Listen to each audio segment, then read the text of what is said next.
one, here we go.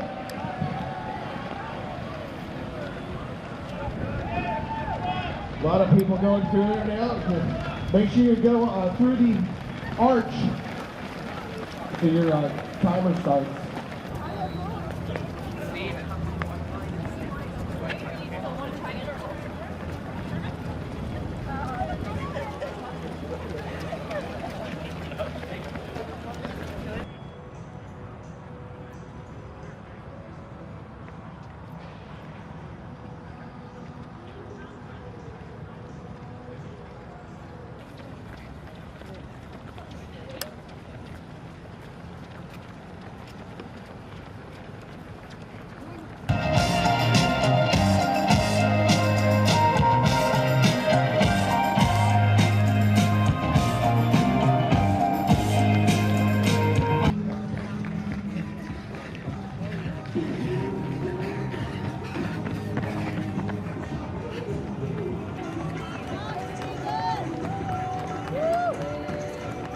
All right, we got our finishers coming in. Keep cheering them on. All right, congrats everyone. Like I said, in a couple minutes we'll get the first set of preliminary results.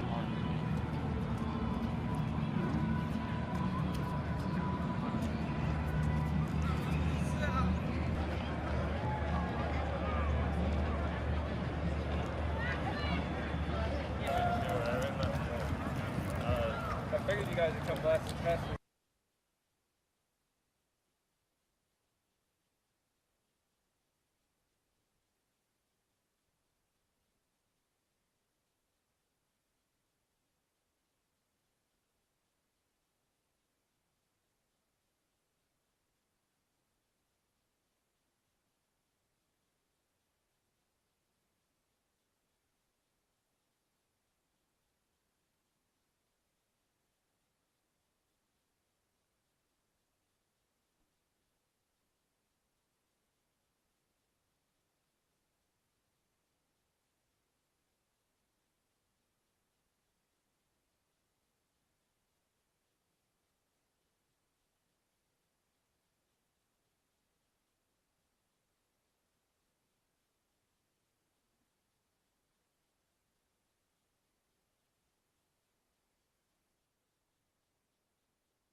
Stand out. They're significant, they're important, and they make a difference.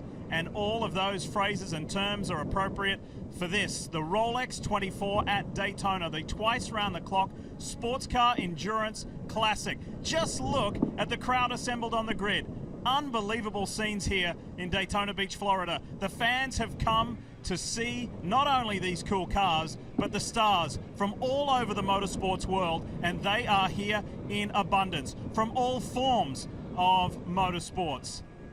It is incredible. Yes, world champions, you name it. Indy 500 winners, IndyCar champions, NASCAR stars, sports car stars, and there is one very special driver who we're going to tell you a whole lot more about. Alex's legs were severed in a horrific accident. He lost 3/4 of his blood, and he survived. He not only survived, he persevered and excelled, becoming a Paralympic athlete, gold medalist in hand cycling. Alex will be battling against Corvettes, against Porsches, against Ferraris, and against some very fast Ford GTs from Chip Ganassi Racing.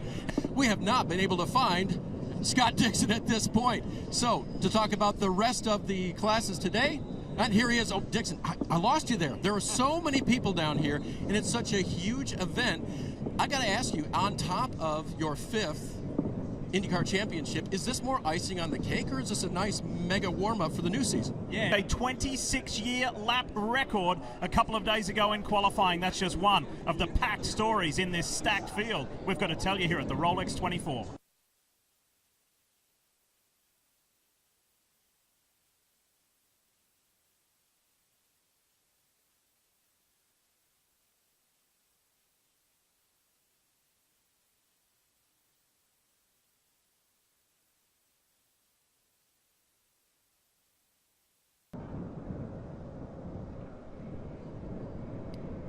Yep.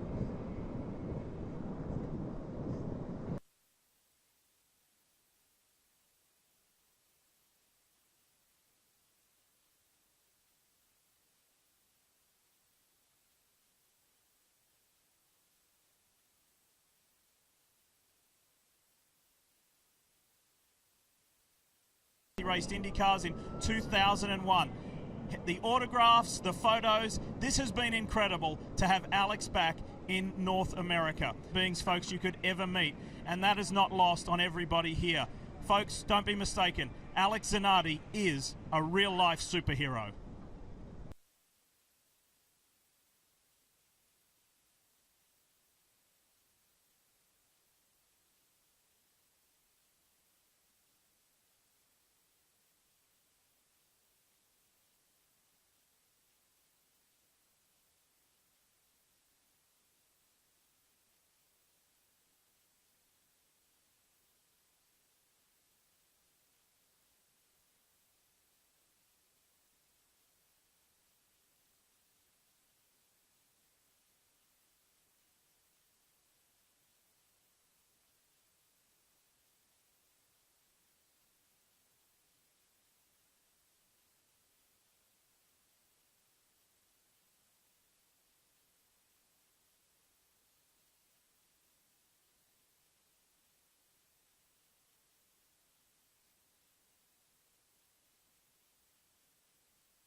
On a personal note, I was in Germany in 2001. I commentated that race. So to sit down with Alex some 17 and a half years later was amazing. He is an extraordinary human being. And this isn't just a drive for the sake of driving a car. He could possibly win this race in class.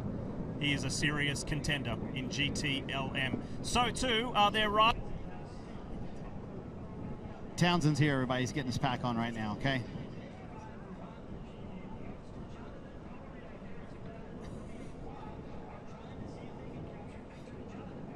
Earlier in the show, but I think the key is they're going to have a lot of grip to play with this year. The conditions are cool. They're going to maintain that pace much longer into the stint. You think about the quality of the field, the teams, the drivers, the equipment continues to get better. Last year we saw very few technical issues with the cars, very few on-track incidents. We only saw 4 cautions over 24 hours. That's changed the dynamic of this race, Lee. The template is different. The engineers, the strategists, they have to keep their drivers right in that lead pack all day long. It's going to be a very intense race. race here this weekend. So to kind of put it into everyday speak, is it kind of like running the New York City Marathon but at full pace? Absolutely, mate. It's going to be unbelievable. And that puts an extra burden not only on the drivers but the teams, because if you're not getting a chance to reset.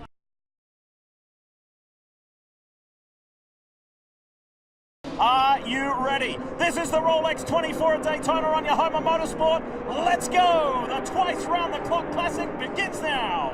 Big move by Juan Pablo Montoya. He dives down into second place ahead of his teammate Ricky Taylor in the two bright orange and white Acura Team Penske machines. Cold outside right now. These tires are going to take a little bit to get up in temp. We're going to see cars sliding around. A chance to make a mistake or be aggressive like we saw at JPM. Two Mazdas and two as. Look at that. The Core Auto Sport car. This contact there. Big Collision move on the between the 38. two LMP2 cars. Oh, they're still having contact all the way going into the kink. Things settling in now. Tire pressure's just coming up to where they need to be. Look at this move by our defending class champion. Felipe Nasr around the outside, around that Mazda. He's got grip in that Cadillac. He moves up to fourth early. Now he looks to be inside on Taylor. And everybody finding their feet on this opening lap. The two yellow prototypes there for JDC Miller.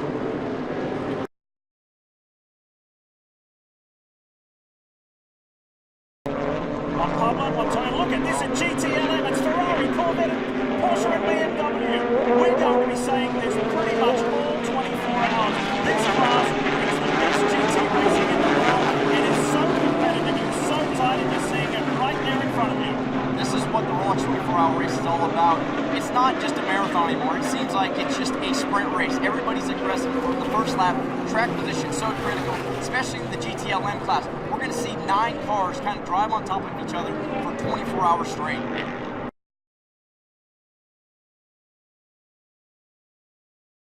Historic colour scheme, and it looks fantastic. Problems here though for the 18 in LMP2. This is Gonzalez in trouble, front left. Yeah, that body was cutting back on that tire. You can see he's broken the fence there. He's going to need a pivot if he cuts down the tire. That'll be a big problem. Assume that he's had contact.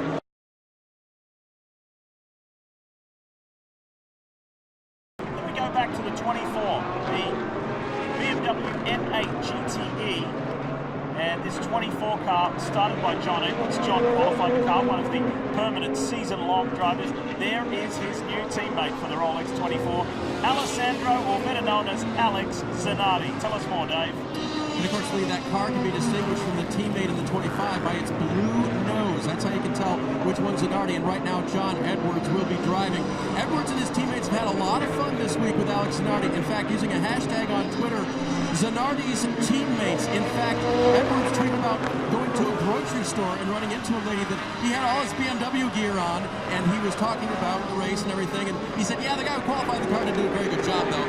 That, of course, was Edwards. All weekend long, it's been about Zanardi, but the teammates know it, and they're willing to laugh along with Alex as he gets ready to be the next driver in the car. I'm told that he will go in at the first opportunity, and that'll be about 50 minutes in, Lee, for the first GTLMs to hit pit road. And Dave, his old friend.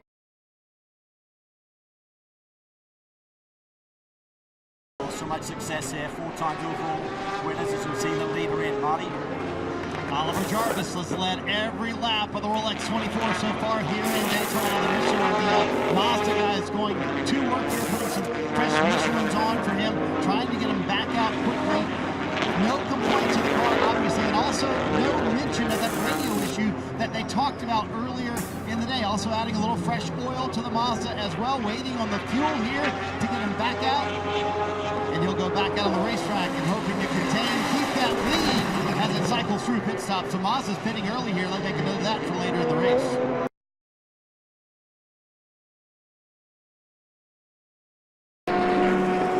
This is the BMW Rahal Letterman Lanigan team, and on the pit wall, the IndyCar motor racing legend, the Paralympic gold medal winning Alex Zanardi, about to climb aboard this M8 GTE day for the first time, his first stint at Daytona. Lee, here is the artistry that he talked about pre-race.